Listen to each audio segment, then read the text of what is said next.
The Manson Family Murders of 1969 are among the most infamous crimes in American history, involving a series of brutal killings orchestrated by Charles Manson, a cult leader who commanded a group of devoted followers known as the Manson Family. These murders not only shocked the nation but also marked the end of the 1960s era of peace and love, casting a dark shadow over the counterculture movement. Charles Manson and the formation of the family. Charles Manson was a charismatic yet deeply disturbed individual who spent much of his life in and out of prison before emerging in the late 1960s as the leader of a cult. Manson believed in a bizarre apocalyptic vision he called Helter Skelter, a term he borrowed from the Beatles' song. He believed that a race war between black and white Americans was imminent, and he would be the leader who would emerge to guide the world after this chaos. Manson established a commune in California, attracting a group of mostly young, disillusioned women and a few men. These followers, who came to be known as the Family, were captivated by Manson's persuasive rhetoric, believing him to be a messianic figure. They lived together at the Spahn Ranch, a former movie set near Los Angeles, where Manson exerted control over every aspect of their lives, often using drugs and psychological manipulation. The Tate LaBianca Murders. In the summer of 1969, Manson decided to ignite the race war he had been predicting by orchestrating a series of murders that he hoped would be blamed on black Americans, thus inciting widespread panic and violence. The murder of Sharon Tate and others, August 8 to 9, 1969.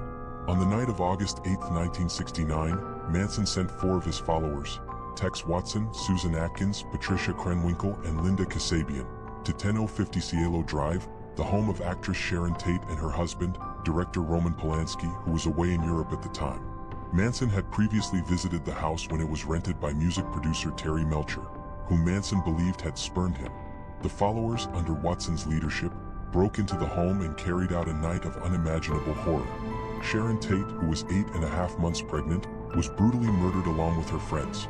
Jay Sebring, a celebrity hairstylist, Abigail Folger, heiress to the Folger coffee fortune, and Wojciech Frykowski, Folger's boyfriend.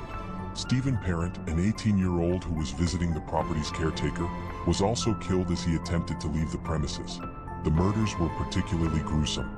Tate begged for the life of her unborn child, but she was mercilessly stabbed 16 times. The word pig was scrawled in Tate's blood on the front door, a signature of the crime intended to frame Black Panthers or another group, thereby fueling Manson's envisioned race war. The LaBianca Murders, August 9 to 10, 1969. The following night, Manson, dissatisfied with the chaos caused by the previous murders, decided to personally supervise the next attack. He and several family members drove around Los Angeles before choosing the home of Leno and Rosemary LaBianca, a wealthy couple living in the Los Feliz neighborhood. Manson tied up the couple and then left, instructing his followers to carry out the murders. The couple was brutally stabbed to death. The word war was carved into Leno LaBianca's abdomen, and other words like rise and death to pigs were written on the walls in blood. The brutality and randomness of the Tate and LaBianca murders stunned Los Angeles and the nation. Initially, the police failed to connect the 2 sets of murders, and the investigation stalled. However, the break in the case came when Susan Atkins, already in jail for an unrelated crime, bragged about the murders to her cellmate. This led investigators to the Spahn Ranch, where Manson and many of his followers were arrested. Further investigations uncovered the extent of Manson's control over his followers and his role in planning and directing the murders. The trial, which began in 1970, became one of the most sensationalized in American history. Manson, with his distinctive swastika tattooed on his forehead, acted erratically in court, and his followers remained loyal, often disrupting the proceedings and threatening those involved. The prosecution, led by Vincent Bugliosi, argued that Manson's motive for the murders was his delusional belief in Helter Skelter and his desire to incite a race war. The defense attempted to paint the followers as acting independently, but the evidence of Manson's influence was overwhelming.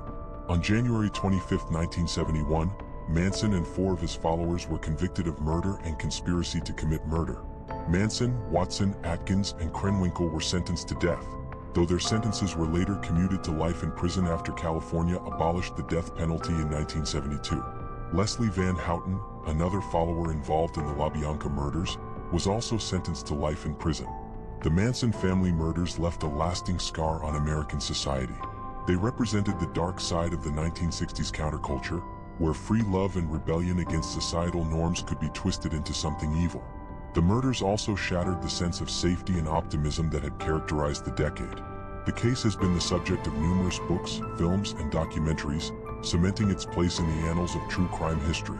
Charles Manson became a symbol of mindless violence and the dangers of cults, remaining a figure of morbid fascination until his death in prison in 2017. The victims, particularly Sharon Tate, are remembered as tragic figures whose lives were cut short by senseless violence. The enduring horror of the Manson family murders serves as a reminder of the potential for darkness within the human psyche and the devastating impact of manipulation and fanaticism. Subscribe to Horror of History for more.